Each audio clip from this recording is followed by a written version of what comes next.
What's up guys, you click the thumbnail, you know what this is. We're going to be reviewing the Secretlab Titan 2022, comparing it to the 2021 model. Let's waste no time, let's get straight into it, let's go.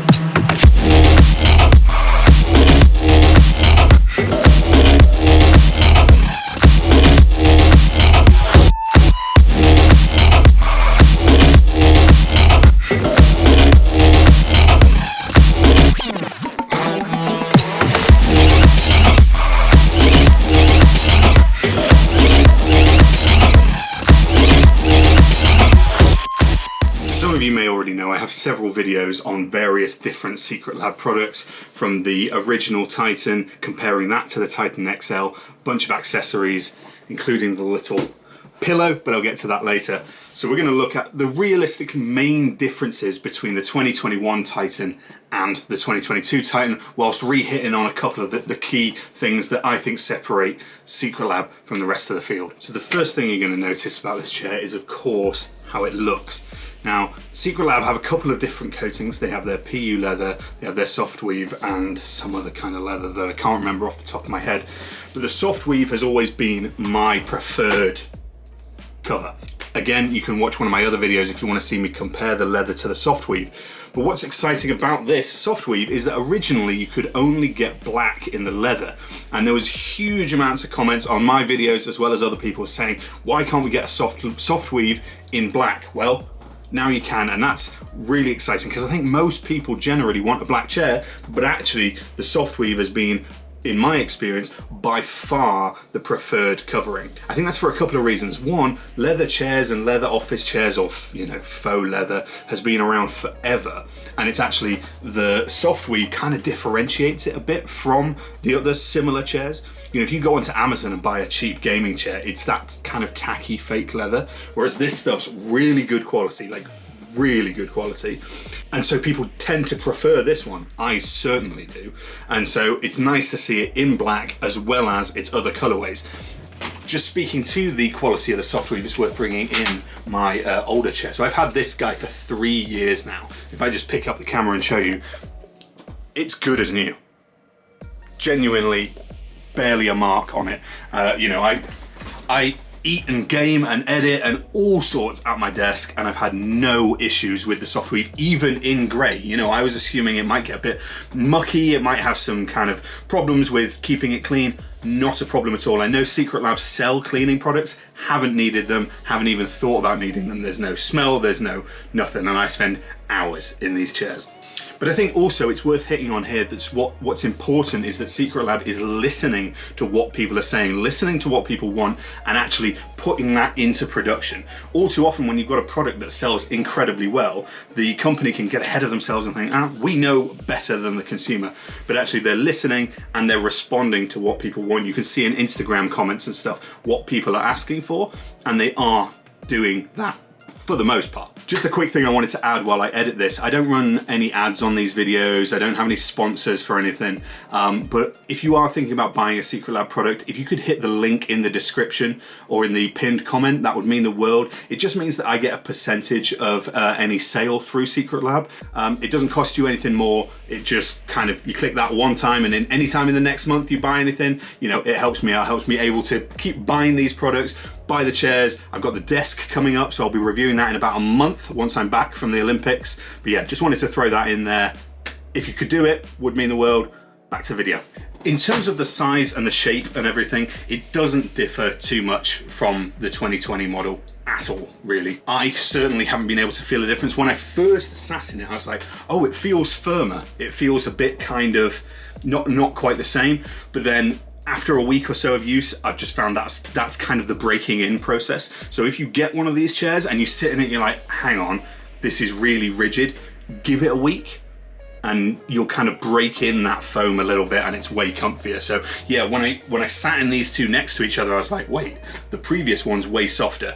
It's not. It's just that your new one will need time to break in, so don't worry about that. This one is just as comfy as that one is. Now, I prefer to use the pillow. That's just kind of my seating position. I quite like this, it's soft. One little side note, I didn't hit on this in my accessories review. I wish this had Velcro on it or something, just to stop it kind of falling over. Anyway, side note. But what you can do with this is adjust the back support a lot. I found that the pillow just does it perfectly for me, and I like the softness of that, but there is a lot of lumbar support change in this. Now you could change the lumbar support in the previous model, but this one, it just seems you like you have a lot more scope for movement, and it does seem like it's kind of moving freer than on the previous model. The other key difference here is not only can you change how much the lumbar support comes out, but you can actually also change its height. So there's two dials, one on either side. One you can adjust the height, one you can adjust how much it bows out, and that's really important. You know, if you have a slightly different seating position, maybe you want that support higher, maybe you want it lower, you can adjust that to suit you. But one really weird adjustment that they've brought in with this chair, that I'll be honest, maybe you can explain it down in the comments, I do not understand. They've hyped up the fact that the armrests are magnetic. And they are, you know, they're not lying. The armrests pop off with a magnet, and you've got this warning sign of warning, strong magnet. For the life of me, I cannot understand why that's necessary. They say you can change out the armrests, great. I don't know that really anybody is doing that. If they are, if you're that adamant that you want to change the armrests, I'm sure that, you know, spending a minute or two to just kind of unscrew something might work. Either way, armrests are now magnetic. Cool. Great. I'm still not sure what good that is. Moving on. On the theme of magnets, the headrest is magnetic. Now this is genuinely a big one. On the previous model, you had this kind of elastic around the top of it, and I was finding that this was not constantly slipping off, but slipping off to enough to the point where it was noticeable, which was kind of annoying. So you just have to like slip it back on, and then because the headrest is slightly slanted, as you can see, it would naturally want to pop off. So this magnetic one, I'm really liking this feature. It hasn't moved, it stays exactly where you want. It's also just like a slightly nicer shape, it's a slightly nicer material.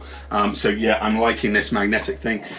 Makes it easier to move, because again, harking back to the old one, once you slip this over, there's only really one position that it can sit, otherwise it'll shift and move. Whereas this guy, you can adjust the height pretty easily, depending on where you want it. Maybe, you know, if you want it higher for lounging around, maybe you want it lower for when you're sat up and you want it on your neck. So for those of you that haven't had a Secretlab chair before, I think it's worth pointing out the building process and how kind of easy and fun that is.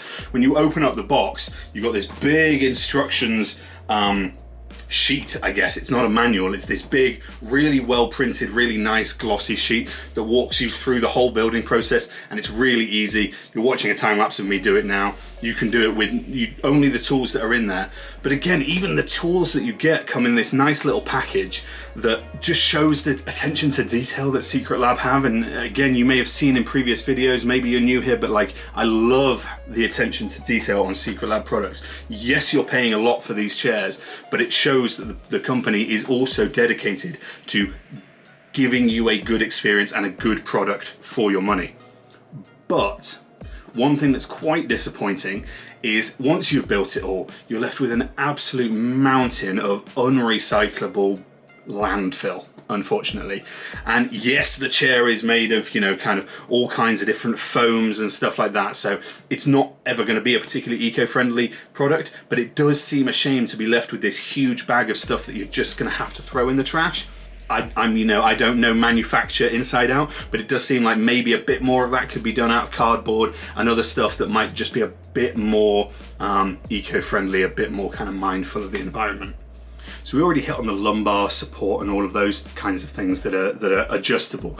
But I think what's key here for those of you that haven't had a Secretlab product before is hitting on how much range of adjustment there really is with these chairs. Now I had my dad sit in one of these for the first time. He sits at his office chair all day, you know, every day, all year round. And so I was showing him the features that this chair has compared to other ones that he might have used, and the amount of changes you can make. So you can adjust whether this freely reclines or not. You can like lock that in place. You can adjust the height, as you see when I disappeared.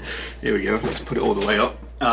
So you can like lock that movement, so that's not going anywhere, or you can unlock it and you can freely recline. You can put it all the way back, you can lock that in place, you can put your feet up. so on and so forth. So there's a lot of adjustments and they're really easy. You're just kind of tweaking these little handles down here, really easy to adjust, little kind of flappy paddle things like you might have in a fancy sports car, which again kind of shows this aesthetic that they're going for. It's somewhere between a gaming chair and a sports car chair. You know, you've got a lot of that kind of feel. They're trying to deal, you know, there's almost like carbon fiber, or at least there was on the leather version of the Titan XL. And so they're kind of playing with that difference between a high-end car product and something that you're gaming at, which I really dig. I like that aesthetic. I think it's great.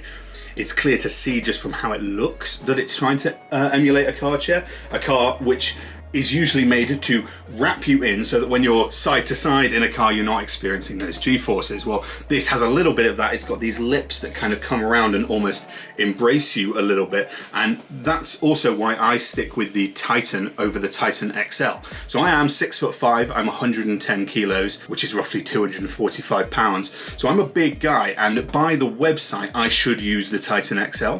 But in my review, comparing the two, I found that because I'm quite an athletic 250, I prefer to be in the Titan because I feel like it fits on that kind of wrapping around aspect, my body style, much better. If you were a slightly bigger person, you know, on the sideways, then you might prefer the Titan XL, even if you're slightly shorter than I am, just because those lips that are actually tight to my flank right here, you want them to be slightly wider, you want them to fit your body type. So I think that's the key metric you want to look at, rather than necessarily what the website says when you plug in your weight. Think about your own body shape. You're welcome to compare yourself to mine, and think about the width rather than any height problem. Like, I'm plenty tall and I have no issues with the height of the headrest or anything like that. I think it's much more of a width thing. So this has been kind of a whistle-stop tour of this chair and how it compares to the previous ones. If you have any more questions and want anything in detail, please do feel free to throw them down in the comments. I'm more than happy to answer them as best I can. And again, if you are looking at buying a Secretlab product, it would mean the world if you click the link down in the description. It doesn't cost you any more, but it does help me out. It helps me keep making these reviews. It helps me keep buying these chairs so I can bring the reviews to you. I know you guys have liked them in the past, so yeah, if you can click that, it means the world. I also have the brand new Magnus table waiting, which I'm going to build and review in about a month. But I do have the small matter of the Olympic Games coming up at the start of February, so I have to go and attend to that business over in China. But when I come back, I'll build that desk, I'll review it, and it'll be right here. So hey, if you fancy watching that, maybe hit the subscribe button down below and you'll get it when it comes out. Regardless, thank you so much for watching, guys. See you next time. Bye.